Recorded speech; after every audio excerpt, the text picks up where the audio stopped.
Max Verstappen has revealed rather disappointing news for Red Bull fans, as it seems like the three-race slump they've gone through will likely continue for many races in 2024. Although the team was not quite innovative with their design and went in a direction that Mercedes has labelled as a failure, they are now facing similar issues as the Silver Arrows, and the pressure from McLaren and Ferrari is only continuing to grow.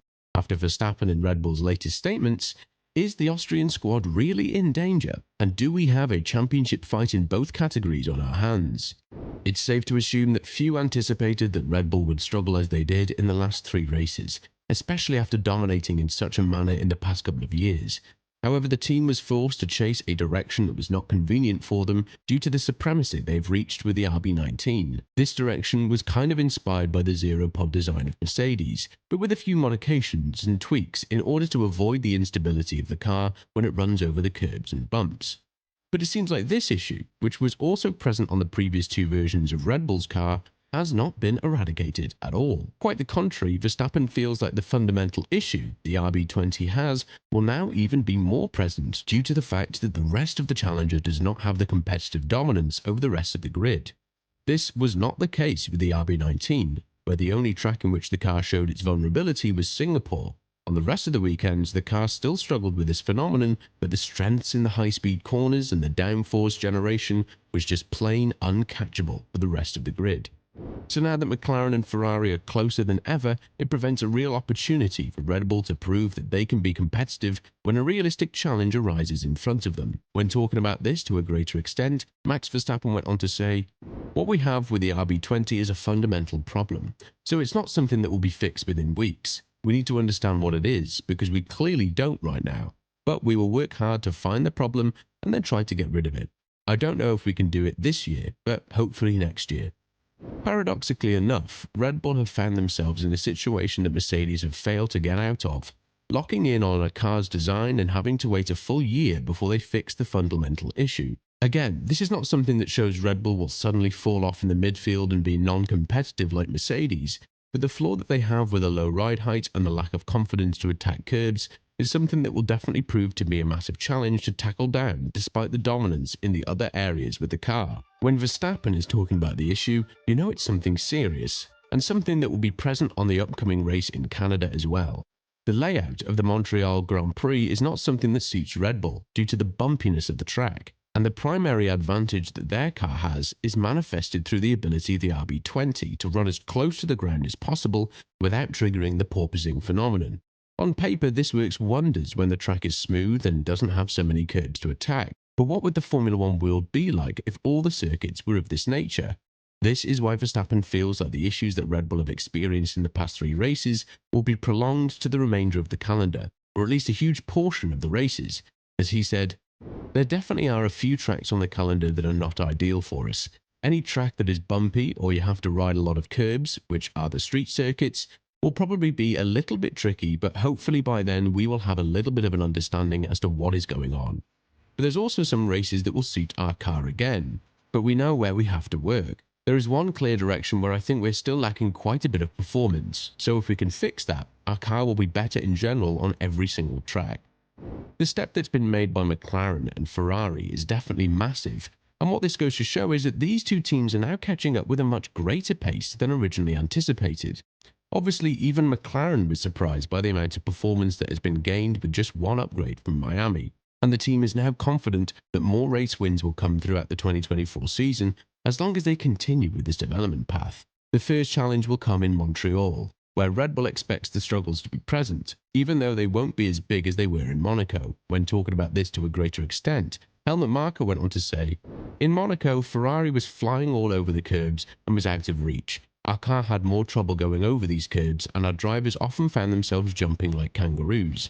I think we'll be able to understand why the simulator doesn't offer the same feedback as the track, but I expect we will face a complicated weekend in Montreal too." This is a massive issue for Red Bull that they also need to be addressed sooner rather than later, because it's something that has plagued Mercedes' progress as well, not being able to correlate the gains they've made from the simulator and translate them on the car to real track performance. The curbs being such a great issue was not something that the team could have anticipated in the simulator, and obviously the setup of the car can only change so much, meaning that the operating window of the RB20 has been minimized even further on top of the small margin that the RB20 had in terms of nailing the perfect setup of the car. Even worse news for Red Bull is the amount of money they have had to spend on repairs after Perez's crash, and the Austrian squad is now being forced to spend $2 to $3 million rather than investing it in upgrades that are now needed more than ever to fix the underlying issues of the car. This is something that Helmut Marko has opened up about, and when talking about the impact of Perez's crash, one that the Mexican driver had zero fault for other than qualifying so low and being stuck in the back of the grid, the veteran Austrian said, "That clearly affected us, because there are considerations about what to do with the car. 3 million are then missing for our consideration. In the worst case, this means that we can do less development. If we have to do something extra due to the greater competitiveness of Ferrari and McLaren, we are naturally handicapped. And if there's another crash, not everything will be available for both cars." The impact has been estimated to take around 25% of the planned budget for the repairs, which combined with the simulator issue is one of the massive problems that Red Bull will have to tackle down with the remainder of the season. All of this goes to show that the season is all but finished, and if you add the comments from Jos Verstappen, who is always critical when it comes to the working environment at Red Bull, you could assume that more trouble would arise in the following period for the Austrian squad. Up until now, they were able to hide the internal politics under the rug because of the utter dominance they had in the first couple of races of 2024. But now that the competition is closer than ever, certain cracks will start to show, and that would definitely make Verstappen push to greater extents, with a significant worry that the RB20 might have already shown its true potential in races like Miami and Imola. When talking about the ongoing problems at Red Bull, Jos Verstappen added, "For sure, there will be other tracks where Red Bull will do well again, but I'm very curious to see how they will solve these problems. They will have to do something about it, understand where certain difficulties come from. Meanwhile, it's clear that Ferrari and McLaren are getting closer and closer.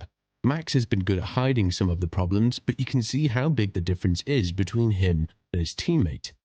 The difference is indeed significant and visible, and if we were to look at some of the stats compared to last year, we will notice that Red Bull are actually one of the biggest losers compared to Mercedes and Aston Martin, despite still being first in the Constructors' Championship. At this time last year, the team had 321 points, while in 2024, they've managed to get 276, which is a difference of 47 points.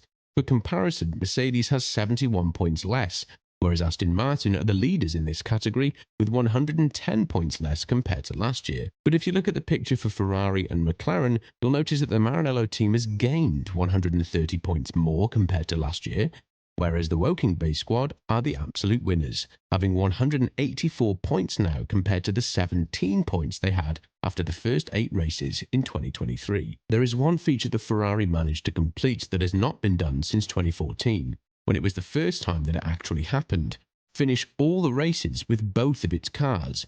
The streak ended in the 9th race after Raikkonen's DNF at Silverstone, so if both Sainz and Leclerc finished the race in Canada, it would set a new record, exactly what they need in order to bring more wind into the sails of Ferrari. All of this goes to show that the championship fight is all but over, and if it does continue in this way, it would effectively mean that Red Bull could lose at least one of the championships, with Ferrari being 24 points behind in the Constructors' Championship ahead of the weekend. They'll be looking to absolutely shatter thanks to the advantage they have over Red Bull. With this in mind, do you think that the Austrian team found themselves in some murky waters? And more importantly, is this what we need for a competitive 2024 season? Let us know in the comments below, and once you do that, make sure to click on the video that's appearing on your screen right now.